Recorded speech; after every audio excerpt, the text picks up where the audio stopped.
Os invito a que abráis vuestras Biblias por el libro de Génesis. Estamos andando con José como prototipo de Jesús.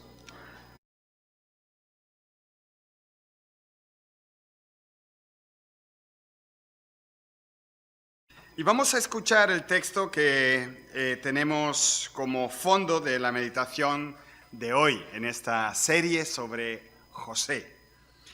Dice así la palabra del Señor, Génesis 37, a partir del versículo 12 hasta el 36. Después fueron sus hermanos a apacentar las ovejas de su padre en Siquem. Y dijo Israel a José, tus hermanos apacientan las ovejas en Siquem, ven y te enviaré a ellos. Y él respondió, heme aquí.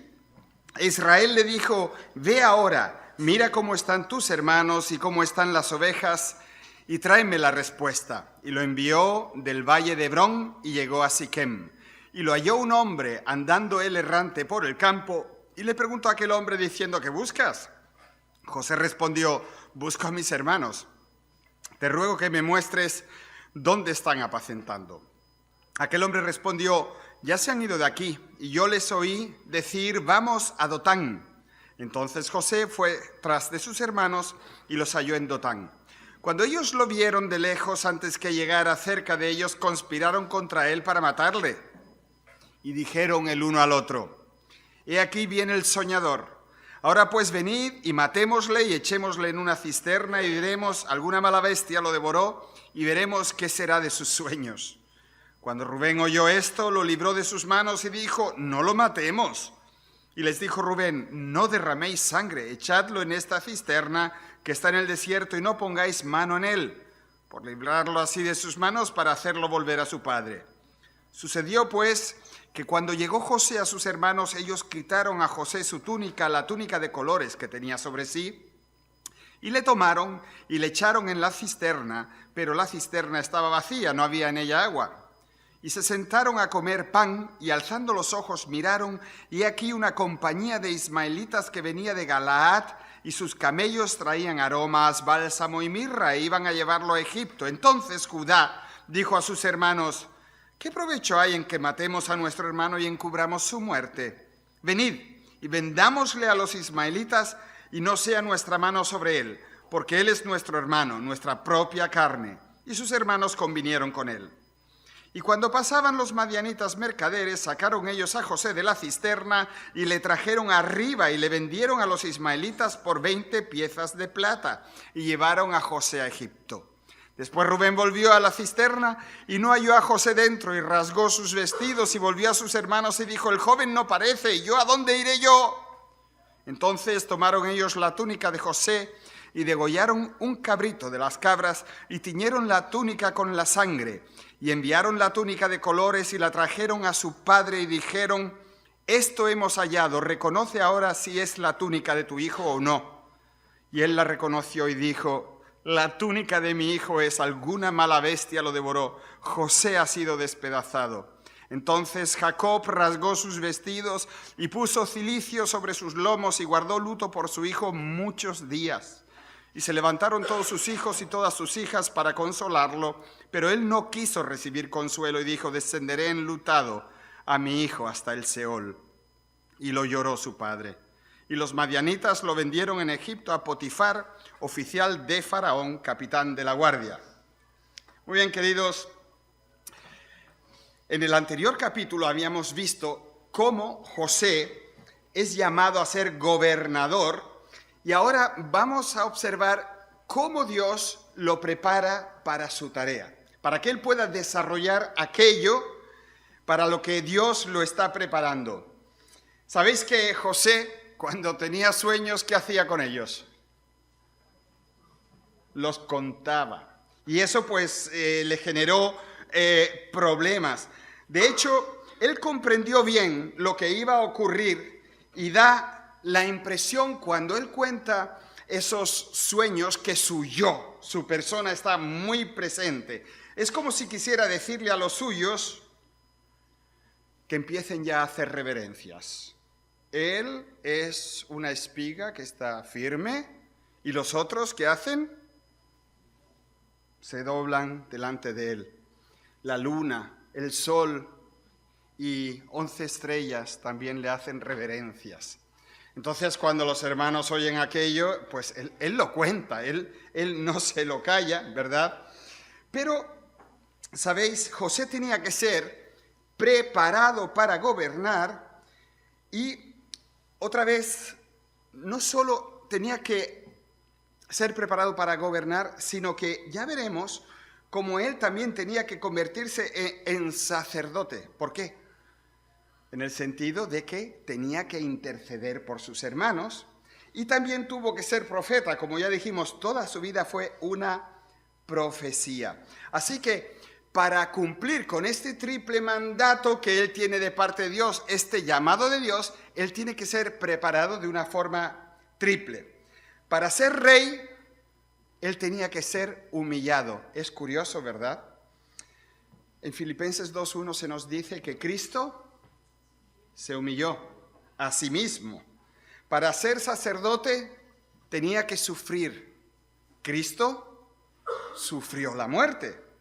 Y para ser profeta tenía que conocer a Dios en la intimidad, en esa intimidad que solamente da la soledad.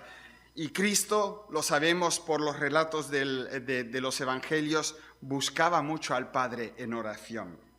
Así que vamos a ver en primer lugar lo que llamamos el camino de la humillación. Este camino era necesario como preparación para que él pudiera llegar a ser rey.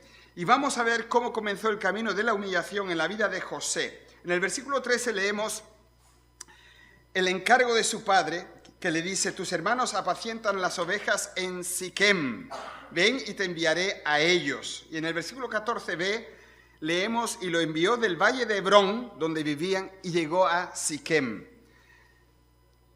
Dios nos ha dado una meta clara, no andamos en la oscuridad. Efesios nos dice que Dios prepara buenas obras de antemano para que andemos por ellas. Aquello con lo que tú te encuentras en tu camino, como creyente que eres, es lo que Dios ha preparado para ti. Querido hermano, querida hermana, no creas en casualidades. Dios te pone posibilidades delante de tu vida. Dios prepara cosas. Ahora, ¿dónde está en las Escrituras que todo lo que prepara Dios es bueno? A los que a Dios aman, todas las cosas les ayudan a bien, pero no dice que todas las cosas son buenas. Eso es una cosa tremenda. Entonces, estamos equivocados. Vamos a ver. Desde la perspectiva de un hijo, es maravilloso cuando los padres lo sientan en una mesa y dicen: no te levantes hasta que no hagas todas estas matemáticas. ¿Verdad que los niños dicen: gracias papá, gracias mamá, encantador, me encanta, me gusta? ¿Qué te dice a ti tu hijo? Alina. ¿Cómo? Ya lo he hecho en clase. Bueno, eso, tienes un hijo que es una moto, pero espérate. Es cuestión de tiempo. La cuestión es que las cosas que Dios prepara para nosotros a veces nos pueden parecer desvíos, recovecos y sitios incluso desagradables. Pero es que es nuestro Padre. A mí me gustaría más un mayordomo. Que me abra la puerta, me haga la cama, me lleve el desayuno a la cama. Oh Dios, yo creo en ti, te adoro, pero date prisa. Es que a veces pensamos así de Dios. ¿Qué Dios es ese? ¿En qué Biblia está ese Dios? Él ha preparado un camino para nosotros y ese camino a veces es bastante duro. Jacob envía a su hijo desde Hebrón para que fuera a Siquem. Y de la misma manera comienza el camino de nuestro Señor Jesús. Dice: cuando vino el cumplimiento del tiempo, Dios envió a su hijo. ¿Y desde dónde lo envió?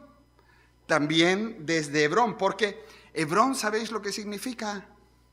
Unión, comunión. Él lo envió desde la comunión, desde su presencia, ¿De acuerdo? ¿Y a dónde lo envía? A Siquem.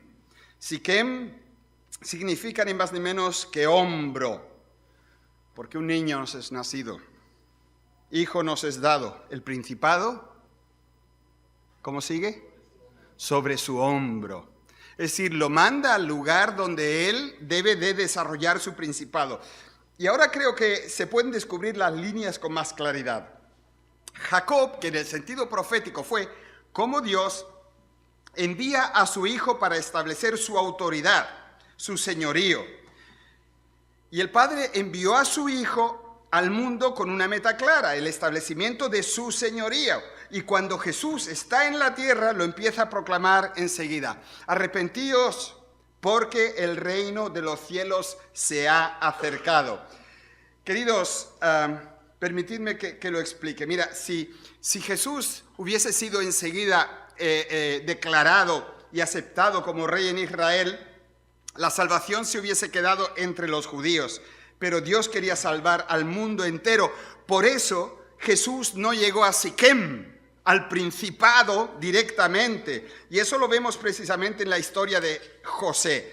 Dios no quería que él se encontrase solamente a sus hermanos y que ellos fuesen salvos, sino que Dios quería por medio de José salvar a toda la familia y más tarde a todo Egipto y a las naciones alrededor de morir. Entonces, fijaos que cuando Dios viene a salvar al mundo tiene que pasar por un desvío muy difícil. Para salvar al mundo, ¿qué tuvo que hacer nuestro Señor? Subir a la cruz.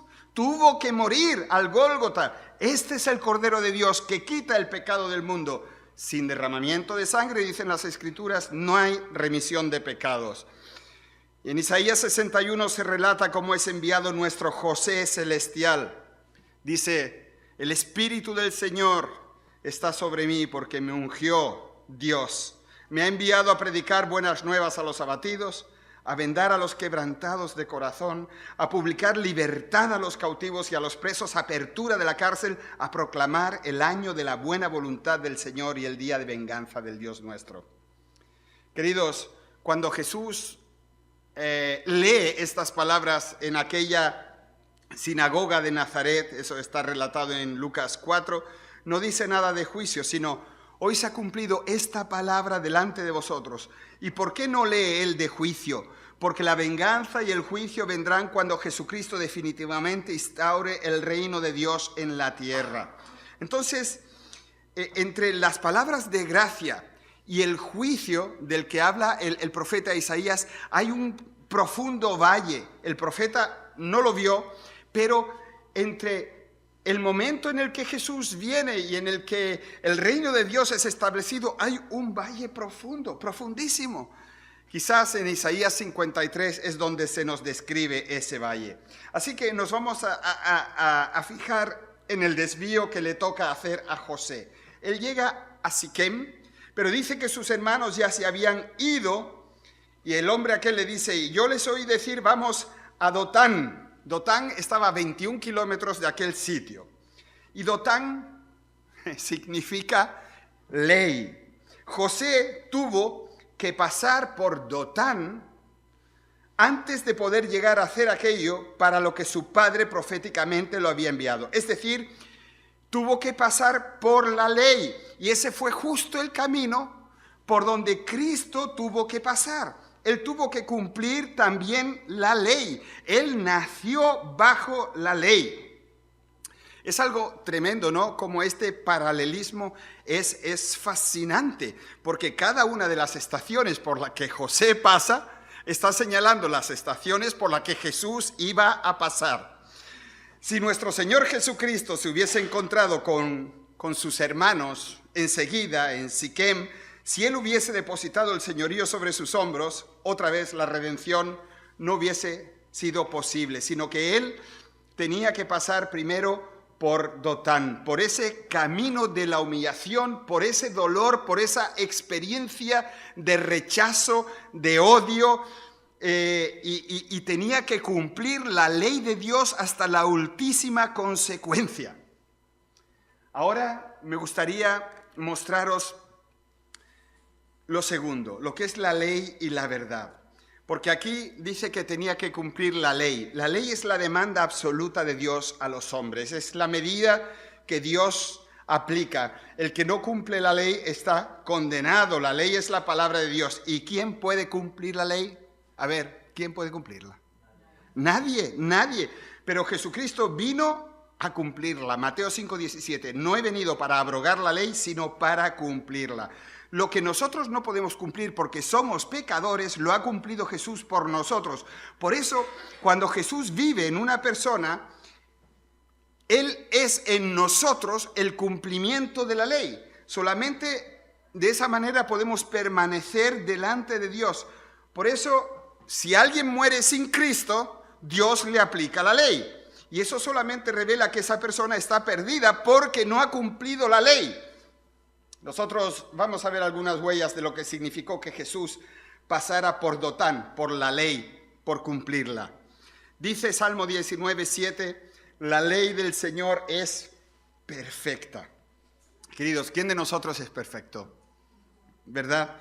Solamente Jesús podía decir de sí mismo, ¿quién puede probarme algún pecado? ¿Lo podemos decir nosotros? No, ¿verdad? 2 Corintios 5:21 dice, al que no conoció pecado. Nosotros en Cristo somos perfectos. Eso es algo impresionante, ¿de acuerdo? Salmo 119, 142 nos dice, tu ley es la verdad. ¿Quién de nosotros es verdadero? Ninguno. La ley nos ha degradado. El pecado nos ha degradado. La ley solo lo señala, perdón. Nos ha hecho mentirosos el pecado porque hemos obedecido al padre de la mentira y lo hemos servido antes de conocer a Cristo. Queridos, el estilo de vida es en los no creyentes y a veces en ciertos sectores de la vida del creyente una mentira, porque no se vive lo que se dice ser. Y hermanos, pensemos por ejemplo en esas palabras tan simples como conocidas. Dice, no dirás falso testimonio contra tu prójimo. ¿Quién no ha roto esta ley? ¿Quién no la ha roto?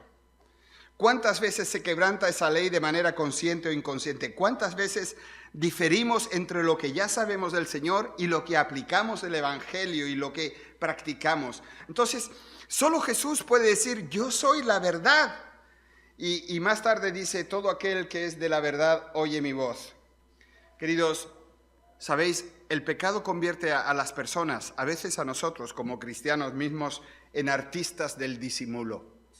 Las cosas tienen que ser así, en aparentadores llenos de temores, viviendo para la definición que la gente nos dé. Pero al entrar Jesús en nuestras vidas, la verdad, entonces la vida deja de ser engañosa y somos conducidos a su verdad. Y ocurre lo que Juan 8:32 dice, la verdad os hará libres. La verdad os hará libres.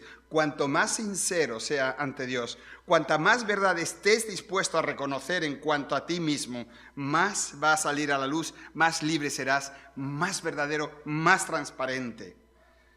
Un día todo saldrá a la luz, porque en Jesús no hay sectores oscuros, no hay tinieblas. Queridos, la verdad y la ley son asuntos que nos condenan. Proverbios 6:23, porque el mandamiento o la ley es lámpara, es luz. Os lo podéis imaginar, yo esto lo he contado cuando era un niño y me contaron lo que iba a pasar cuando llegáramos al cielo. ¿Os acordáis? Yo estaba en la escuela dominical.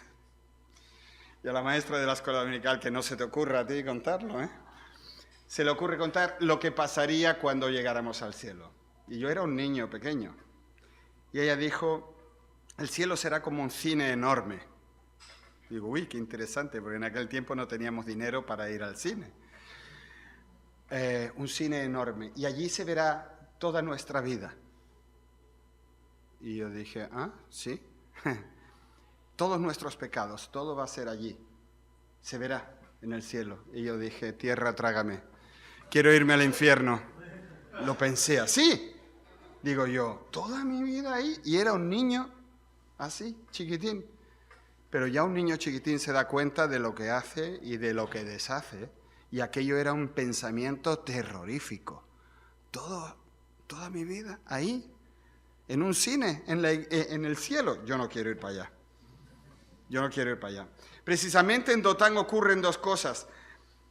Allí le quitan la túnica de colores. Todo lo que lo hacía él orgulloso, todo lo que él pensaba que él iba a ser, finaliza.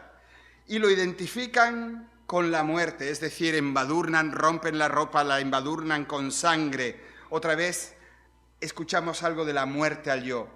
Queridos, vamos a hablar de eso más adelante, pero fíjate, cuando el Señor nos va a utilizar, nosotros no podemos escaquearnos de que los caminos del Señor pueden ser realmente complicados. Y tenemos que ser conscientes de que la ley siempre nos marca como pecadores, como fracasados, como que no lo hemos logrado. Y eso es la verdad. Esa es la verdad. Nosotros nunca jamás ni seremos ni haremos lo suficiente de ninguna manera. Por eso tenemos que escondernos detrás de Cristo. Por eso necesitamos a Cristo. Por eso cuando una persona te dice, yo no soy malo del todo, le tienes que decir, ay, pobrecito mío, qué poco sabes de ti. Qué poco sabes de ti. A mí me encanta esa manera que están utilizando ahora muchos jóvenes para llevar el evangelio a la calle. Y le dicen a las personas, ¿tú te crees que tú puedes entrar al cielo? Y la persona dice, bueno, no he matado a nadie, no he robado por lo menos nada grande. Sí, creo que sí. Y entonces empiezan a hablarle de, ¿tú has deseado alguna mujer que no fuera la tuya? Bueno, hombre, eso puede pasar. La Biblia dice que eres un adúltero. Venga, hombre, no te pongas así y tal. Se lo enseñan en la Biblia. Tú, tal cosa, tú le has dicho idiota a alguien. Hombre, es que se lo ha merecido. El otro día iba con el coche y se me cruzó y le dije, bueno, no te lo voy a repetir. ¿Sabes que según la Biblia eso es matar?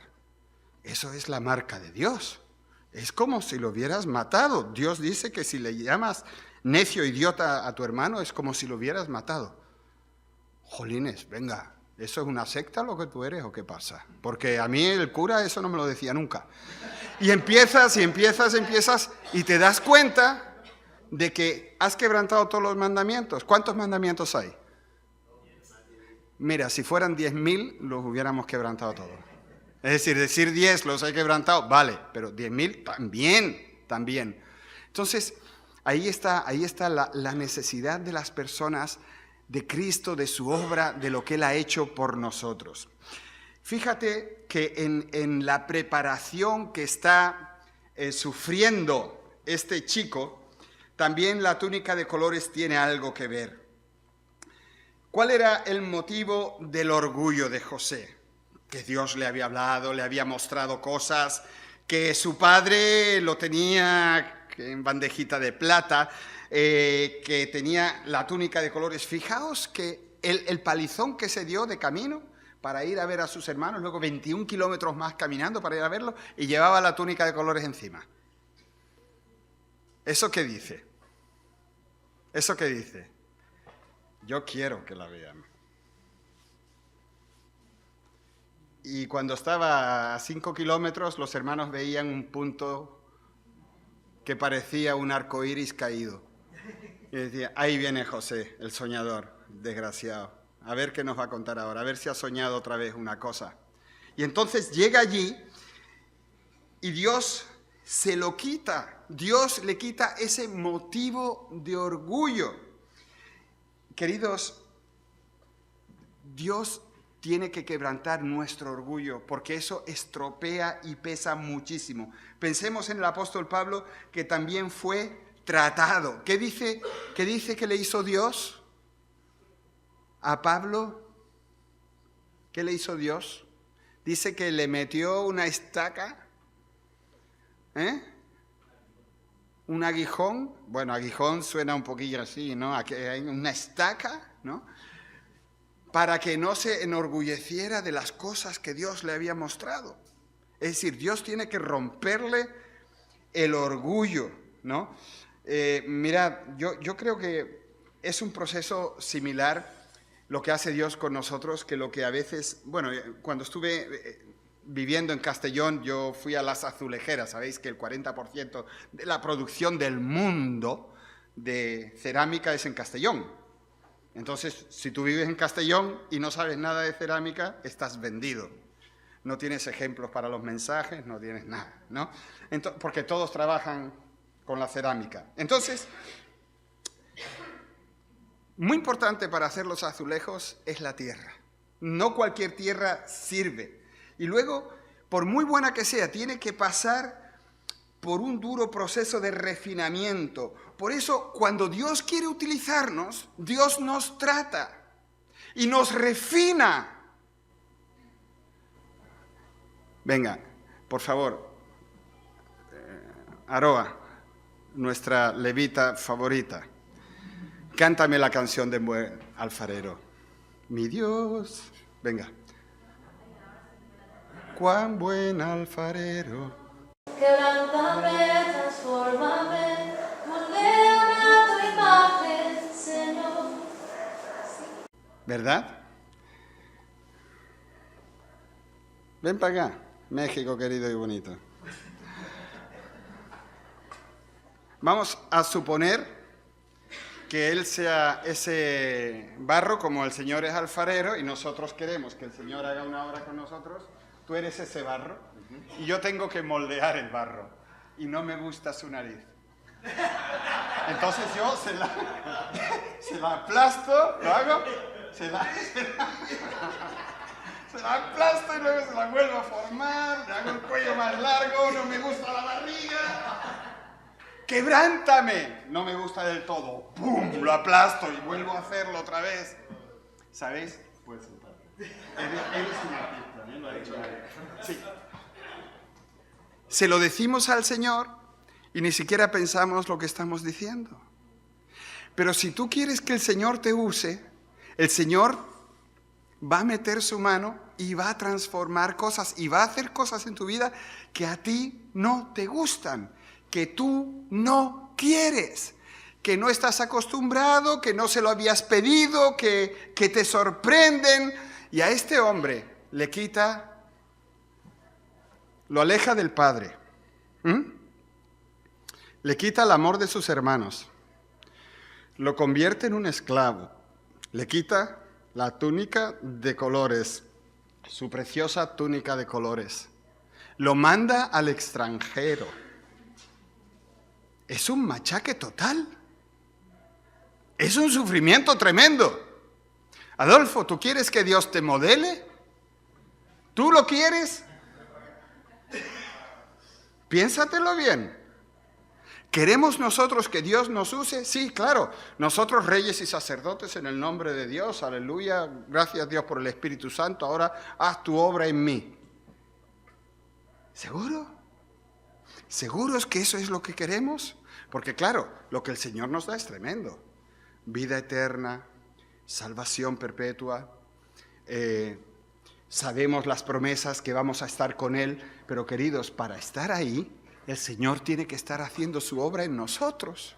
Y tiene que cambiarnos, tiene que quebrantarnos, tiene que transformarnos, tiene que hacer algo nuevo.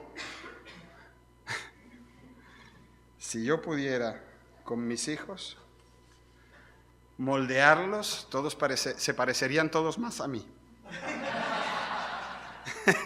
No digo que no a su madre, Se parecerían todos más a mí porque hay cosas en sus caracteres y tal que a mí no me gustan. Pero claro, yo no puedo hacerlo. Es imposible. Pero nosotros le hemos dicho ya al Padre Celestial, por activa y por pasiva, que nos cambie. ¿Verdad que sí? Alina, ¿tú se lo has dicho alguna vez? El otro día alguien me dijo que en su momento tuvo cáncer y le dieron quimioterapia y se le fueron todos los pelos a la porra. Y luego le crecieron los pelos otra vez. Y había tenido el pelo lacio, una chica, el pelo lacio y castaño. Y cuando empezó a crecerle era negro y rizado. ¿Te lo puedes imaginar? Que Dios te cambie de tal manera que tú ni te conozcas, que te mires al espejo y digas, ¿Quién es este?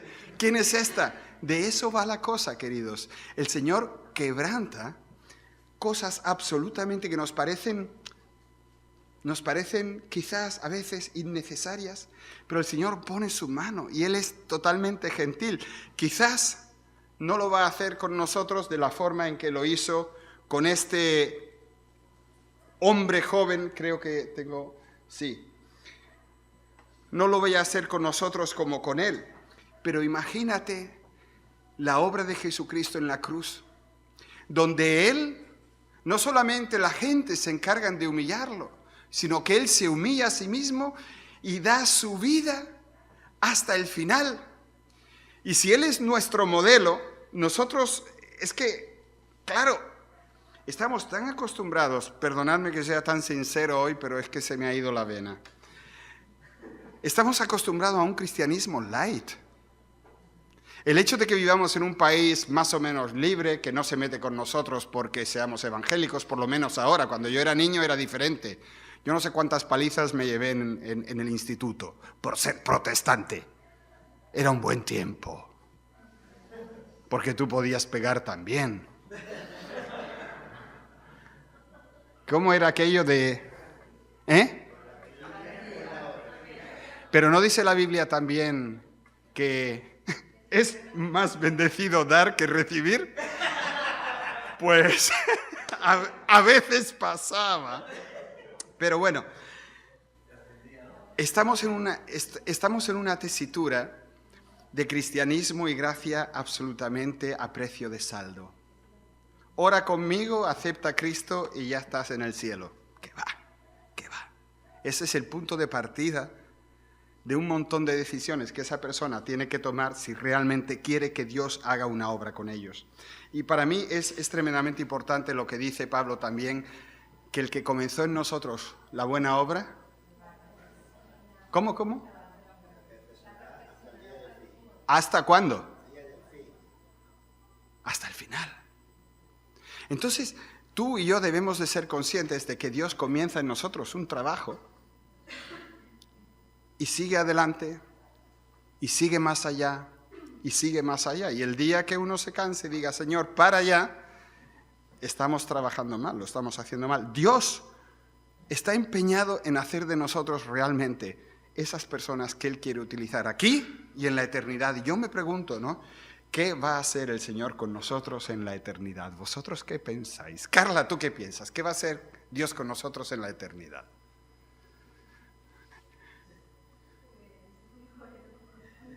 Dime, no tengo ni idea, dímelo.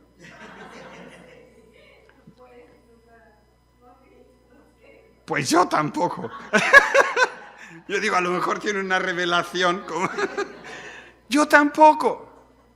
Pero nos está preparando para eso. A mí me va a poner seguro de portavoz de un sindicato celestial. Porque como toda la vida llevo hablando, pues seguramente... Pero yo no sé lo que el Señor va a hacer. Pero ya nos está preparando para eso. Y ya aquí notamos algunas chispas de lo que será más allá. Imagínate eso. Pero para eso Dios tiene que quebrantar todo aquello, queridos, que nos esté separando entre lo que somos y donde estamos y lo que Él quiere que seamos y que lleguemos a ser. En el caso de José, tenía que ser salvador de sus hermanos, salvador de la nación y de las naciones alrededor. Y para eso Dios lo lleva hasta abajo del todo. Y Él es fiel, Él confía, Él llama a Dios y aunque lo vemos flaquear en algún momento, Él no peca. Y Dios, cuando ya lo tiene preparado, que parece que está hecho papilla, donde ya Él se cree, ya no puedo más, el Señor lo levanta y lo pone sentado al lado del faraón. Y cuando los hermanos vienen y están hechos polvo, cuando se dan cuenta de quién tienen delante y de que ya se han arrodillado delante de Él, Él les dice, no tengáis miedo. Dios ha utilizado todo esto para bien.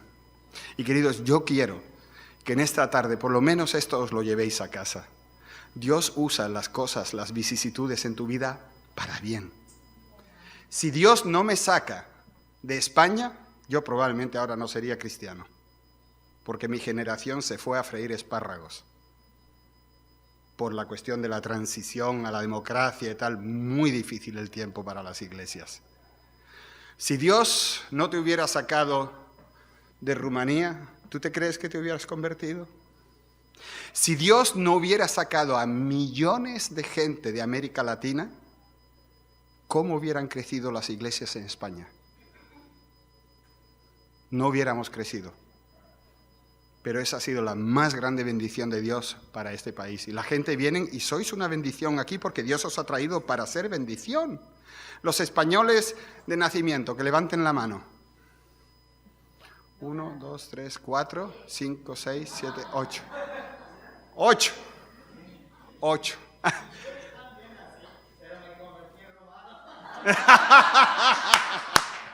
Eso está bueno. El Señor te ayudará y te sacará de ese pozo tenebroso, no te preocupes. Fijaos, ¿cuántos latinos hay aquí? 4. Sí, los brasileños también son latinos, aunque no se lo crean. Los brasileños son como los argentinos, ¿no? Los argentinos son italianos que hablan español y se creen ingleses.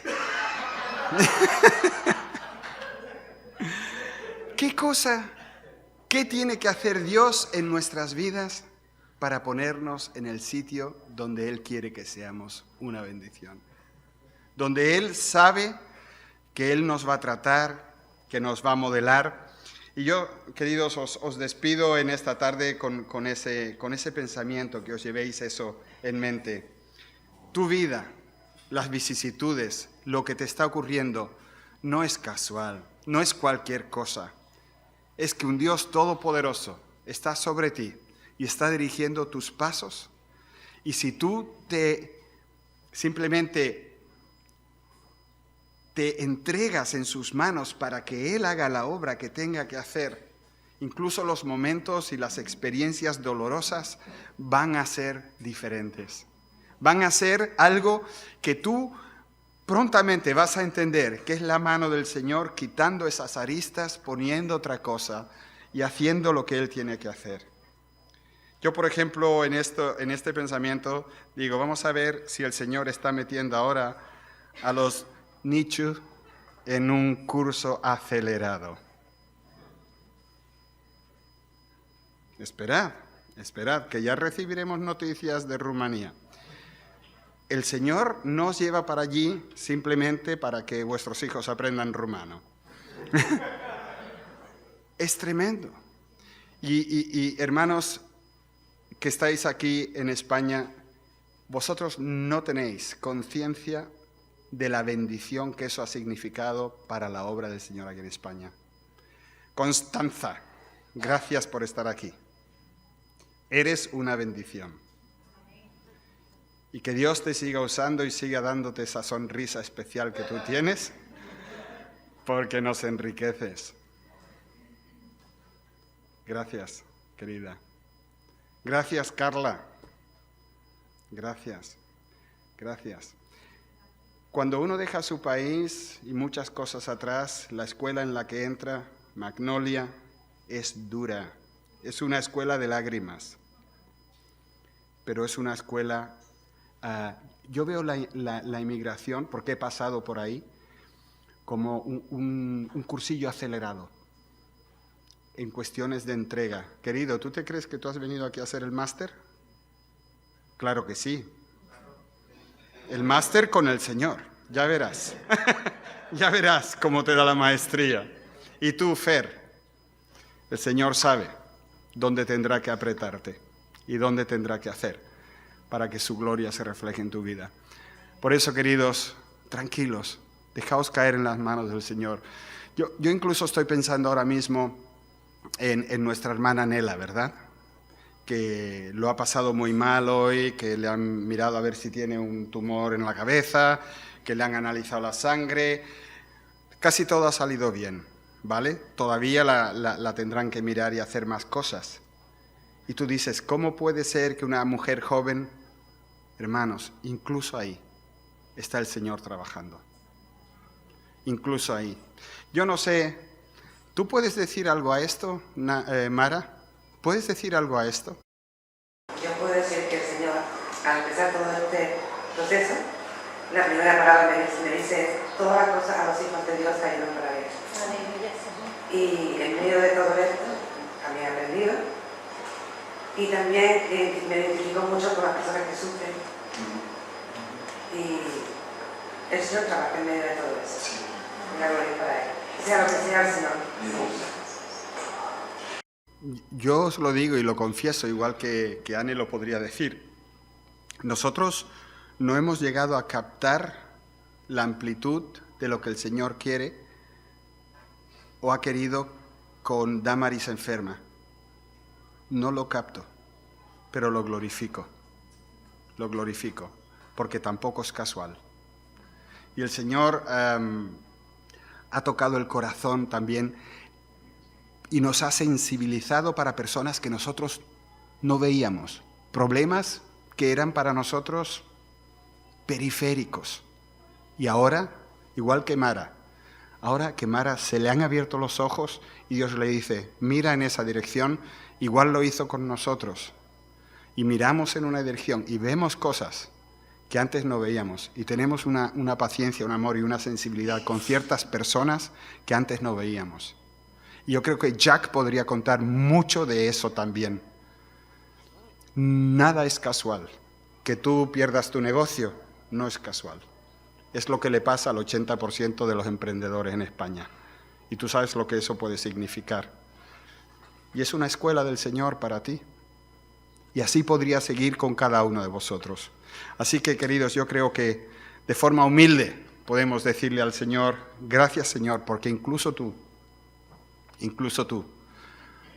¿qué dice la Biblia? Tuvo que aprender obediencia. También el Señor Jesús pasó por un proceso tremendo de preparación para poder subir al Gólgota y alabar al Padre hasta el último momento.